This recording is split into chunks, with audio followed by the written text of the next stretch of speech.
जय हिंद दोस्तों। क्या आप भी जीरो लेवल से अंग्रेजी सीखना चाहते हो? बिल्कुल आपको कुछ पढ़ना लिखना नहीं आता है, फिर भी आप अंग्रेजी सीखना चाहते हो तो ये वीडियो आपके लिए मोस्ट इम्पोर्टेंट होने वाली है। अगर आपको अंग्रेजी सीखनी है तो सबसे पहले इंग्लिश के रूल फॉलो करने होंगे, जो रूल मैं इस वीडियो में आपको बताने वाला हूँ। इंपॉर्टेंट रूल है, जीरो लेवल सीख जाओगे बिल्कुल। जो अटक अटक के पढ़ते हैं वो भी सीख जाएंगे। थोड़ी जल्दी कराऊंगा। रूल की बात करेंगे। AME का उच्चारण यानी AME की प्रोनाउंसिएशन। अगर किसी वर्ड में AME हो तो इसके उच्चारण में एम आ जाता है, यानी AME को हम एम पढ़ेंगे। सिंपल सी बात है, ए प्लस में माँ। ठीक है। वर्ड, प्रोनाउंसिएशन एंड मीनिंग, तीनों चीजें आपको एक ही चीज में बताई जा रही है। मीनिंग से आप इंग्लिश बोलना भी सीख जाओगे। सिंपल सी बात। एफ के बाद में AME है तो क्या पढ़ेंगे? फा प्लस में ए प्लस में माँ क्या पढ़ेंगे? इसको फैम, जिसका मीनिंग क्या होता है? यस होता है फैम का। ठीक है।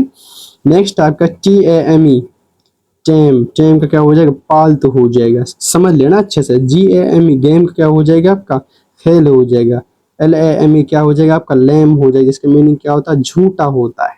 ठीक है। नीचे की तरफ स्क्रॉल करने पर आपको एग्जाम्पल और मिलेंगे। लैम तक हो गया था। DAME क्या हो जाएगा? आपका डैम हो जाएगा, जिसका मीनिंग क्या होता है? बेगम होता है।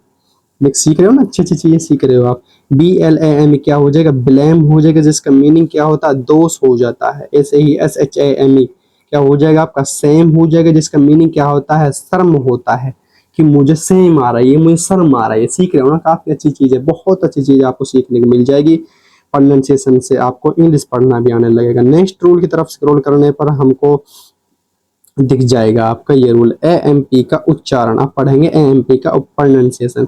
अगर किसी वर्ड में AMP हो तो इसको उच्चारण में एम आ जाता है, यानी हम AMP को हम सिंपल सी बात है एम पे पढ़ेंगे। एम। ठीक है। ए प्लस में माँ प्लस में पा। ठीक है। वर्ड, प्रोनाउंसिएशन, मीनिंग, रूल वही रहने वाले हैं। सी के बाद में AMP है तो क्या पढ़ेंगे? सो का प्लस में ए प्लस में माँ प्लस में पा, कैंप, जिसका मीनिंग क्या होता है? शिविर होता है। ऐसे ही LAMP का क्या पढ़ेंगे? हम लैम्प पढ़ेंगे, जिसका मीनिंग चिराग हो जाता है। ऐसे ही RAMP क्या पढ़ेंगे? रैम्प पढ़ेंगे, जिसका मीनिंग क्या होता है? ढलान होता है। ऐसे ही WAMP को क्या पढ़ेंगे? हम वैम्प पढ़ेंगे, जिसका मीनिंग क्या होता है? खलनायिका। किसी लड़की के लिए खलनायिका, खलनायिका नहीं, खलनायिका। नेक्स्ट नीचे की तरफ स्क्रॉल करने पर एग्जाम्पल बचे हुए हैं। CHAMP क्या पढ़ेंगे? चैम्प पढ़ेंगे, जिसका मीनिंग क्या होता है? विजेता हो जाता है। CLAMP क्या पढ़ेंगे? हम क्लेम पढ़ेंगे, जिसका मीनिंग क्या होता है? दबाना हो जाता है। ऐसे ही STAMP क्या पढ़ेंगे? स्टैम्प पढ़ेंगे, जिसका मीनिंग क्या होता है? टिकट हो जाता है। तो आपने जान लिया, अगर किसी वर्ड में AMP आता है तो उसकी क्या प्रोनाउंसिएशन निकलती है, क्या उसके साउंड निकलते हैं, वो आपने जान लिया होगा। अब बताओ, आपको इंग्लिश हार्ड लग रही है? नहीं लग रही है ना? बस रूल हैं जो आपको फॉलो करने पड़ेंगे। जिसको जो अटक अटक के इंग्लिश पढ़ता है वो भी सीख जाएगा। इसमें एक अच्छी चीज आपको समझाई जा रही है, बताई जा रही है, वो इसका मीनिंग। मीनिंग जरूरी है। प्रोनाउंसिएशन तो आपको फिर भी सीख जाओगे, लेकिन मीनिंग में थोड़ी प्रॉब्लम होती है, वो भी इसके अंदर सीख रहे हो आप। नोटबुक निकालो और नोट करते जाओ आप। ठीक है। नोटबुक में नोट करो। नीचे की तरफ स्क्रॉल करने पर हमें नेक्स्ट रूल भी दिख जाएगा। AND का उच्चारण। इससे सिंपल सी बात, हम इसको क्या पढ़ते हैं? एंड पढ़ते हैं। अगर किसी वर्ड में AND हो तो इसको उच्चारण में एंड आ जाता है। सिंपल सी बात है, हम AND को एंड पढ़ेंगे। वर्ड, प्रोनाउंसिएशन एंड मीनिंग, तीनों चीजें सेम रहने वाली हैं। इसके बाद में AND है तो क्या पढ़ेंगे? सेंड, जिसका रेत हो जाता है। BLAND, ब्लेंड का क्या हो जाता है? नरम हो जाता है। ग्लैंड का क्या हो जाएगा? ग्रंथि हो जाएगा। स्टैंड का क्या हो जाएगा? खड़ा होना हो जाता है। ठीक है। नीचे की तरफ स्क्रॉल करता हूँ। ग्रैंड, ग्रैंड का क्या हो जाएगा? बड़ा हो जाएगा। कमांड का क्या हो जाएगा? आपका आगे हो जाएगा। ऐसे ही DEMAND का हो जाएगा? डिमांड का मांग हो जाता है। ठीक है। तो आपने जान लिया, सिंपल सा रूल है। ठीक है। नीचे की तरफ स्क्रॉल करता हूँ। अब नेक्स्ट रूल की बात करेंगे। ये थोड़े अच्छे रूल हैं। AVE का उच्चारण। अगर किसी वर्ड में AV हो तो इसको उच्चारण में एव पढ़ेंगे, यानी हम AVE को हम एव पढ़ेंगे। ए प्लस में वा। वर्ड, प्रोनाउंसिएशन एंड मीनिंग, तीनों चीजें जानना है। सी के बाद में AV है तो क्या पढ़ेंगे? का प्लस में ए प्लस में वा क्या पढ़ेंगे? केव, जिसका मीनिंग क्या होता है? गुफा हो जाता है। नेक्स्ट जी के बाद में AV है, क्या पढ़ेंगे? GAV, गेव पढ़ेंगे, जिसका मीनिंग क्या होता है? आपका दिया हो जाता है। SAVE क्या पढ़ेंगे? इसको सेव, जिसका मीनिंग क्या हो जाता है? बचाना हो जाता है। ऐसे WAVE क्या पढ़ेंगे? इसको वेव, जिसका मीनिंग क्या होता है? लहर हो जाता है। तो आपने अच्छे से इनको फॉलो करना है। नीचे की तरफ स्क्रॉल करता हूँ, एग्जाम्पल बचे हुए थे। BRAVE क्या हो जाएगा? ब्रेव, जिसका मीनिंग क्या हो जाता है? बहादुर हो जाता है।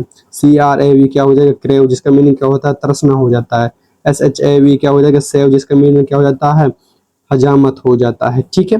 तो आपने जान लिया अगर किसी वर्ड में ए वी ई आता है तो क्या प्रोनाउंसिएशन निकलती है, उसकी क्या साउंड निकलती है, वो आपने जान लिया होगा। इंपॉर्टेंट रूल है, इनको फॉलो जरूर करना आपको, ठीक है।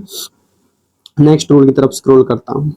नेक्स्ट रूल, ये भी इंपॉर्टेंट रूल है, AWN का उच्चारण। ये इंपॉर्टेंट, सबसे ज्यादा इंपॉर्टेंट, इसमें जितने 6-7 रूल कराऊंगा इनमें सबसे ज्यादा इंपॉर्टेंट ये रूल होने वाला है आपका। AWN की प्रोनाउंसिएशन, अगर किसी वर्ड में AWN होता है इसको उच्चारण में ऑन आ जाता है, यानी AWN को हम क्या पढ़ेंगे, ऑन पढ़ेंगे। अब आप देखो सर ON को ऑन पढ़ते हैं, हाँ उसको भी ऑन पढ़ते हैं, बट यहाँ पे देखो AWN को हम ऑन पढ़ेंगे। किस प्रकार से हमारा रूल बताएगा, वर्ड, प्रोनाउंसिएशन एंड मीनिंग, तीनों चीजें हम जानने वाले हैं। वर्ड क्या है अपना, GAWN, जी के बाद में AWN क्या पढ़ेंगे, इसको जॉन पढ़ेंगे इसको, ठीक है। आ रहा है ना ओ की साउंड, डा प्लस में आ प्लस में ओ प्लस में ना, क्या पढ़ेंगे इसको, जॉन पढ़ेंगे। इसका मीनिंग क्या होता है, वॉर होता है। FAWN क्या हो जाएगा, फोन, जिसका मीनिंग क्या होता है, हल्का पीला होता है।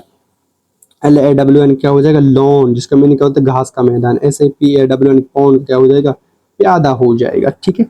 AWN इंपॉर्टेंट रूल, आपको अच्छे से फॉलो करना है इस रूल को, ठीक है। ये आपको फंसाने वाला है। अब आप FDAWN को डाउन मत पढ़ लेना, FAWN को फाउंड मत पढ़ लेना, LAWN को लाउन मत पढ़ लेना, ठीक है। तो रूल है, रूल हमें इंग्लिश सिखाते हैं, सिंपल सी बात है। आपको ज्यादा आपको अच्छे से सीखना। आप पौन तक हो गया था आपका, ठीक है। YAWN क्या हो जाएगा, यौन हो जाएगा। इसका मीनिंग क्या होता है, जम्हाई लेना होता है, यौन, मुझे जमाई आ रहा है, ये मैं यौन ले रहा हूँ, सिंपल सी बात है। BRAWN क्या हो जाएगा, ब्रोन, जिसका मतलब क्या होता है, मांसपेशी हो जाता है।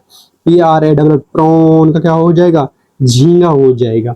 तो कितना अच्छा रूल है ना, जिसमें अगर किस AWN आता है किसी वर्ड में तो ओन की साउंड निकालता है। कितना बेस्ट रूल है ये आपको सबसे ज्यादा परेशान करने वाला रूल था आई थिंक, मुझे लगता है ऐसा ही। तो आप इसको किसी को पाउंड पढ़ देगा, किसी को याउन पढ़ देगा, किसी को ब्राउन पढ़ दोगे तो दिक्कत होगी ना। तो रूल आपको सिंपल से बता रहा है, AWN दिख जाए तो उसको ऑन पढ़ देना, सिंपल सी बात है ना। तो आपको हमेशा रूल है फॉलो करने हैं। नेक्स्ट रूल की तरफ स्क्रॉल करने पर आपका नेक्स्ट रूल दिखेगा, AZE का उच्चारण, यह भी इंपॉर्टेंट है। अगर किसी वर्ड में AZE हो तो इसका उच्चारण में एज आ जाता है, यानी AZE को हम एज पढ़ेंगे, ए प्लस में जा, जैसे कि word, pronunciation and meaning.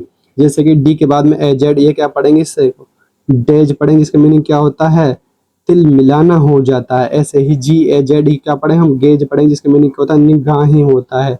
HAZE क्या पढ़ेंगे, हम हेज पढ़ेंगे, जिसका मीनिंग क्या होता है, धुंध हो जाता है। MAZ को क्या मेज पढ़ेंगे, जिसका मीनिंग भूल भुलैया हो जाता है। नीचे की तरफ स्क्रॉल करता हूँ, एग्जाम्पल बचे हुए हैं। BLAZE ब्लेज हो जाता है, जिसका मीनिंग क्या होता है, ज्वाला हो जाता है। ऐसे GRAZE ग्रेज का क्या होता है, धीरे से छूना। AMAZE क्या हो जाएगा, अमेज, जिसका मीनिंग क्या होता है, विस्मित करना हो जाता है। तो आपने जान लिया अगर किसी वर्ड में AZE आता है तो क्या साउंड निकालेगा, उसकी क्या प्रोनाउंसिएशन निकलेगी, वो आपने इसमें जान लिया होगा। इंपॉर्टेंट रूल है, आपको हमेशा याद रखना है ये रूल। आप 0 लेवल से इंग्लिश सीखना चाहते हो तो ये रूल आपके लिए बेस्ट होने वाले हैं सबसे ज्यादा। मैं आपको बता रहा हूँ, अपने दोस्त तक पास इस वीडियो को सेंड कर देना, जिसके पास इंग्लिश नहीं आती है और धीरे धीरे पढ़ता है, अटक अटक कर पढ़ता है, तो ये वीडियो उसके लिए मोस्ट इंपॉर्टेंट होने वाले। उसको भी सेंड कर देना, आपको भी सीखना है या किसी और को भी सीखना है जो आप इसको नोट करना चाहते हो, जो इस रूल को आपको बच्चों को सिखाना चाहते हो, स्कूल के अंदर सिखाना चाहता है, या कोई टीचर देख रहा है इस वीडियो को, वो भी इसमें नोट कर ले अपनी नोटबुक में, ठीक है। तो आपके रूल खत्म हो चुके हैं, तो आपको वीडियो को लाइक एंड शेयर कर देना अपने दोस्तों के पास से, जितने भी टीचर्स यार दोस्त पढ़ने वाले हैं सभी के पास, छोटे छोटे बच्चे हैं सभी को पास इस वीडियो को सेंड कर देना, ठीक है। इंपॉर्टेंट रूल है हमेशा से ये।